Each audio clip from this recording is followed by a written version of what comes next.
Greetings, everyone, and welcome back, Destroyers, to Case 2 Animatronics Survival. So I would like to thank each and every one of you for stopping in tonight. And as always, remember that we are destruction. Woohoo! How do you do? Without further ado, it's time to get scared and drop some poo-poo? I don't know. Okay, so this is already way different than the first game, if there's episodes. The first game, it was just the one, like, police office, and that's it, so... Hey there, Sassy Cat, nice cat! How do you do? You're gonna keep me company? You're gonna give me the strength to be able to continue on? Because I'm already too scared to play this game. So let me just get my chat up, get the chat. And then we can start playing this game and see how we do. I will say, if anyone's seen this game or knows what to do, please don't spoil the surprises, because I haven't seen any gameplay of this, so it's actually going to be a pretty interesting playthrough. Let me just get the messages up. There we go, and we can begin. After I check some subtitles, of course, right? Subtitles enabled, voice language English. Ooh, Russian. A lot of other languages. Nice. We'll keep everything on default for now. Hopefully I'm not too bright as well. We'll leave the controls as well, and yeah, I guess we'll have that. All right, I guess we continue. From what I can remember, we're trying to leave the police station because there was animatronics that were moving on their own and trying to kill us. And as soon as we leave the police station, someone like hits us and puts us in their car, and that's how it ends. So if that's spoilers for you, then I'm very sorry, but I mean, this is Case Animatronics too, so plus there's not much story in the first game. If anything, it's kind of funny how it like makes fun of FNAF's story in a way. But I guess without further ado, it's time to go to episode 1. The past is not forgotten. And we're already starting off with, at least for me, it was the scariest enemy in the first game, because it basically was a weeping angel, where it was the statue where you gotta keep on looking at it so it doesn't move. What's hardcore mode? In this mode, the game becomes more difficult and dangerous. New secrets and plot elements will be open, but there is no saves in this mode. Oh crap. Well, I think that's gonna be for another time. That's gonna be for Matt Pat to do. All right.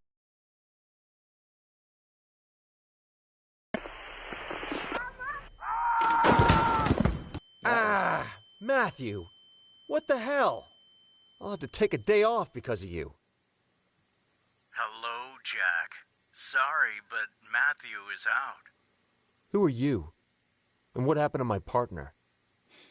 Forget about him. You'll never see him again. Voice acting is 10 out of 10. Is this a joke? What do you want? There's no way of bringing back what you took from me. You will pay for your crime. I want to crack. Say hello to our old friends.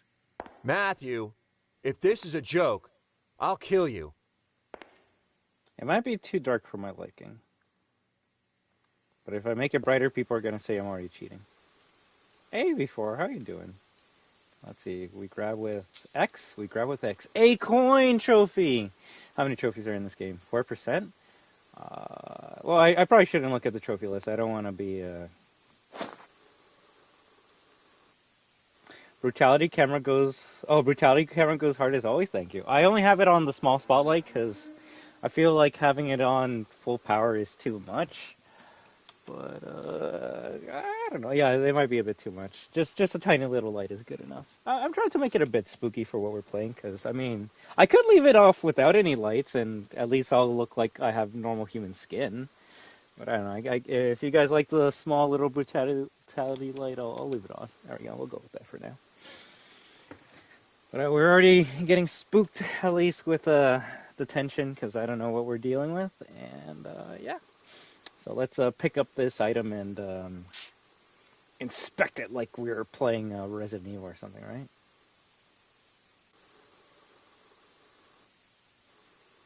Oh, we'll find a clue on this. Don't worry. Something amusement park. I guess I could just read the side of it, right? It's kind of hard to move it, not gonna lie. There we go, there we go. Almost there, almost there. Aurora Borealis. Aurora NT Amusement Park. That's what we're gonna go with for now. So you'll interact with X. Okay, that's okay. You gotta be very specific at what you look at, which I very hope won't be a thing in the future. Like we're running away from a monster and we gotta look at something very specifically. Which I feel like that's gonna be the case. No pun intended.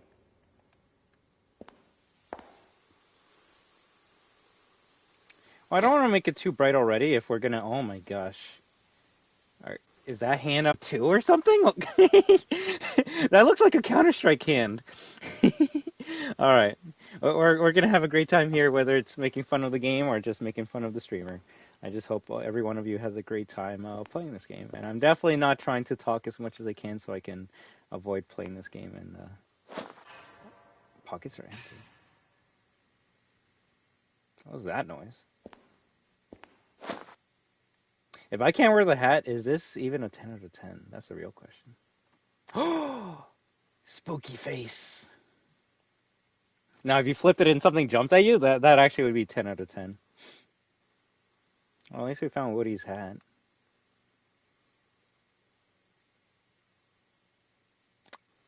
I mean, I actually don't know. I was gonna say it actually looks like Lara's fingers from Call of Duty, so they're on the same level of detail.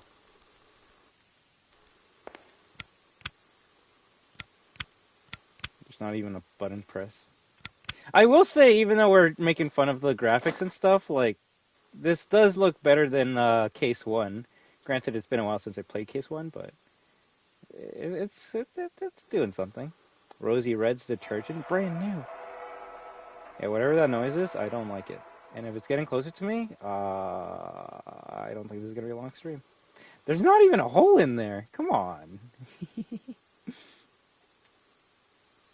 See, right now the game's teaching you that you can interact with stuff. Now, what will that mean later in the game? I don't know. But we're looking at stuff right now, and that's good. Pizza! Van Pizza.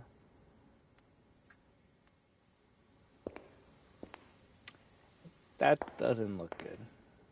That looks like Monty can just slither out of that vent and attack us. So he can't jump at all. Alright.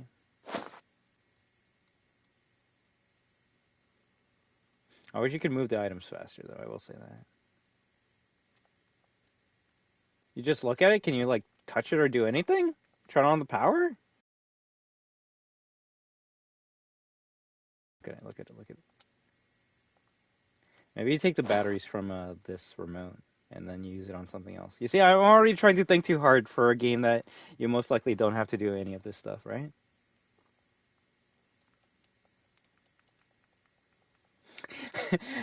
These are what the game developers would call red herrings. Those are there just to screw with you.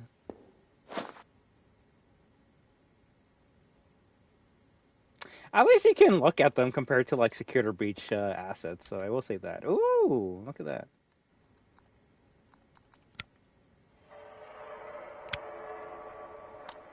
Yeah, whatever's outside that room really wants me to go outside. My uncle likes donuts. Uh-oh, what's that? Up, down, left, right, circle?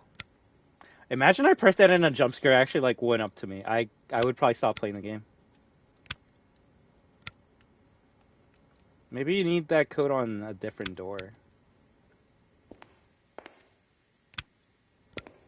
Is that the red door from Cold War or the red door from Evil Within 2?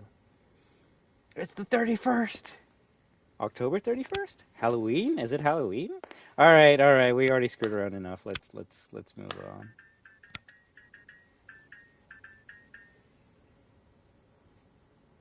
I like that. I actually do.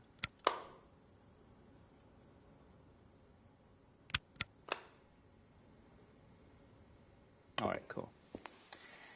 Time to move, I guess. Oh gosh. I want you for the US Army. Alright, we gotta check the corners. Nothing there.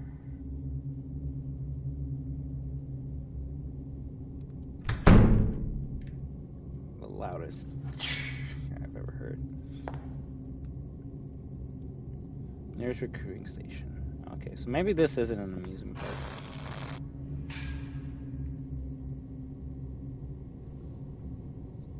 Okay.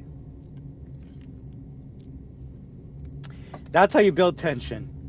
That's the type of shit that I actually wished SB did a bit more. The thing is, they actually do have the flickering lights in the beginning of the game. It's not dark enough for them to make a big impact. Oh my gosh. You gotta calm down. Can I heal with that? Going to the washrooms isn't the best thing in a survival horror game. But we're investigating, so we have to.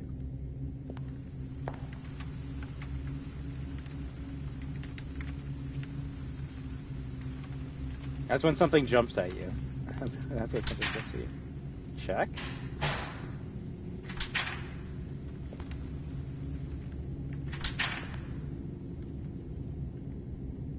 METSU stink. Ew. Imagine they actually put like a turd in there. Now that's the scariest thing we've seen in the game so far. This is how we win.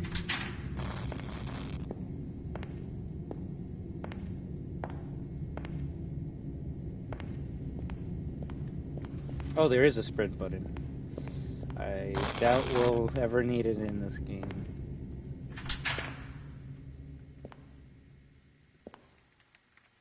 Why the music stop?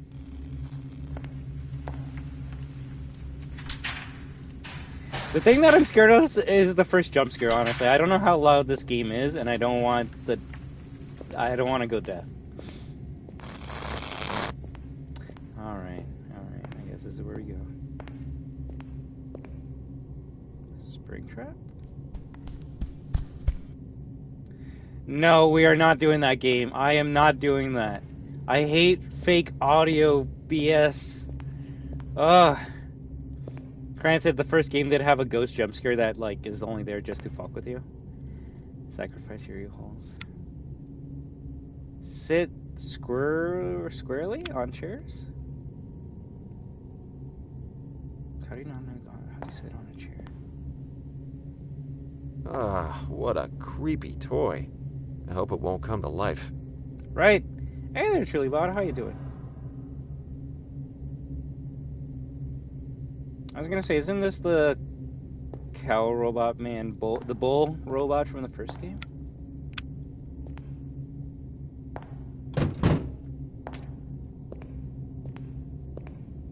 Why do I feel like we gotta run too? We gotta run the hallway. We don't run the hallway. Where did this hole come from? This is just madness. Why would you go down there? Yeah, the sound design's pretty good in this game so far. I Grab can't see the any knife. need for this knife. Well, I mean, granted, if you're fighting robots, I don't think a knife would help you out that much.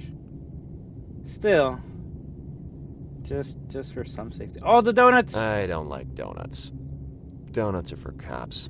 Ha! Get it? Because in the first game you're eating the donuts, and then in this game you're not eating the donuts. You see? That's how you tie it to the first game.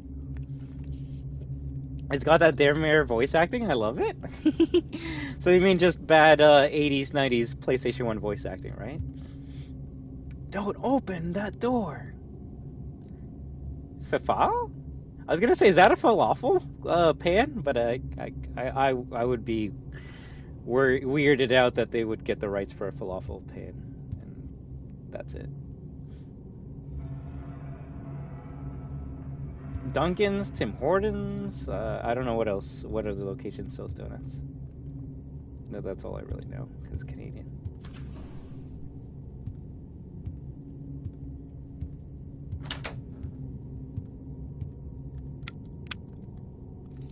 Ooh, money.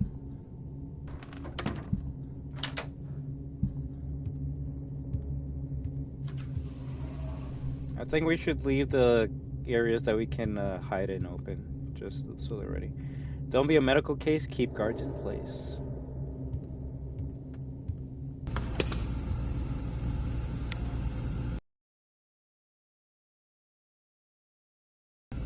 Super Eco Milk?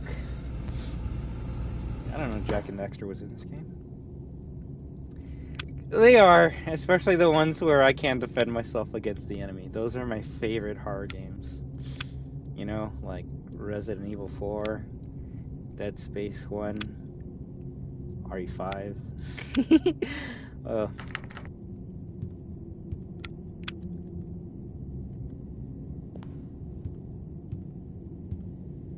I'm not sure that's a good idea.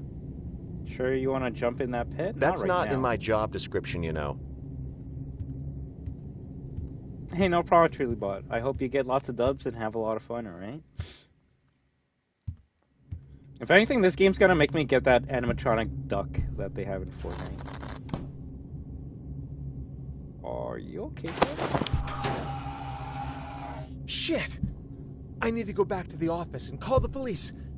But before that, I'd better find that innovative tablet. Alright then. I guess that was a human body.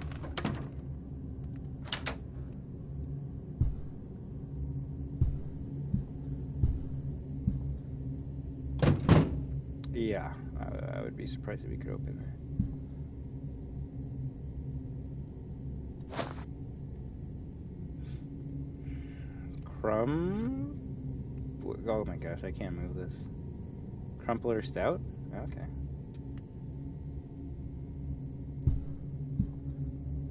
Not the TV! Hold on with me. There's a lot of like army registration like signs, so I don't know, maybe that could be where we are. Is that the pad from the first game?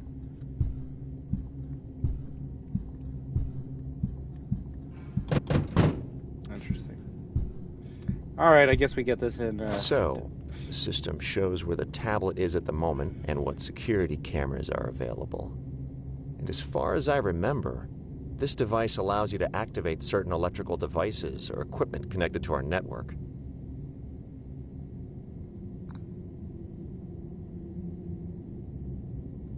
Oh, that's cool. Press triangle for full screen.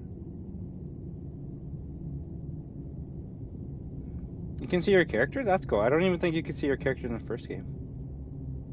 So that's a lot of, Before you know where you are, you'll be able to order pizza with this thing.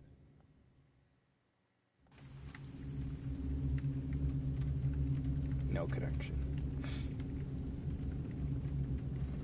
Damn, the whole entire, like, right side of the building has no connection. I guess we might have to go into that generator room and, fix it. Shit, it might be the whole, like, certain parts of the map. That's a good camera. That's actually a really good camera. I haven't been there before.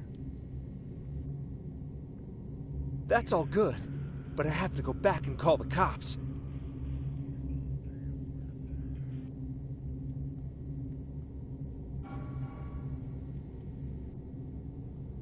Square turn on a device?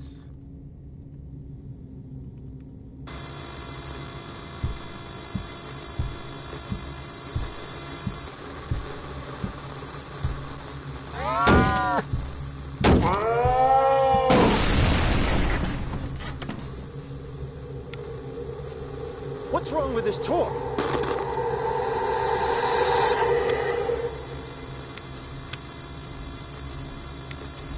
I guess this is where we lose. Oh, fuck. The game's starting. The game is starting. Oh, goddamn.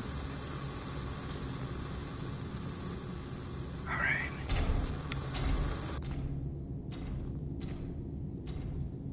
Damn, that's kind of cute. I immediately left because I was not going to wait and see what was happening, but you could say it's inspired by Resident Evil 7 with, what's his name, Baker or something, breaking through the wall. Well, the first thing other people are going to think about is the tie-in from Resident Evil 2. But to me, Buddy breaking through the through the wall is like a Jack Baker thing. That's pretty creepy. Although now I don't know what to do. This cat is in the room and yeah.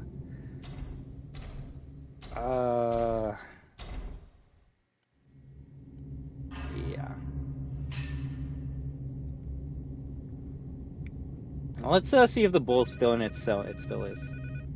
Of course, there's a phone call here.